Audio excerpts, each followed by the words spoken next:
السلام عليكم ورحمة الله وبركاته. أهلا بكم.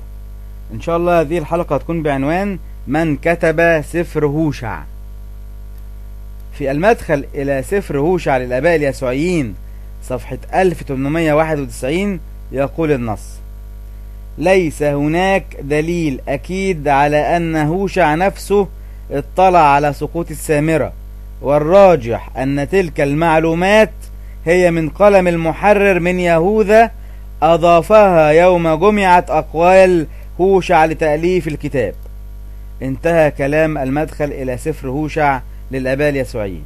الكلام ده معناه إيه؟ معناه أن هوشع ما كتبش سفر هوشع، لأن في السفر موضوع سقوط السامرة، وهو الأمر الذي لم يطلع عليه هوشع، يبقى الكاتب مجهول.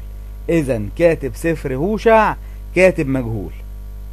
أيضا في المدخل إلى سفر هوشع للآباء اليسوعيين صفحة 1895 يقول النص: من الأكيد أن انتهاء الكتاب بوعد رائع ليس مجرد صدفة، فهناك أدلة كثيرة على أن هذه المجموعة لا تخلو من التأليف.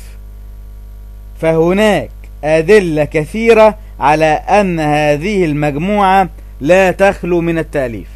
انتهى كلام المدخل إلى سفر هوشع للآباء اليسوعيين. طيب الكلام ده معناه إيه؟ معناه إن هذا السفر مؤلف. نص واضح وصريح جدا في كلام الآباء اليسوعيين، بيقول هناك أدلة كثيرة على أن هذه المجموعة لا تخلو من التأليف، يعني سفر مؤلف وكاتبه مجهول. إزاي تتعبد النصارى بسفر مؤلف وكاتب مجهول؟ إن شاء الله يكون الأمر واضح. نستودعكم الله، والسلام عليكم ورحمة الله وبركاته.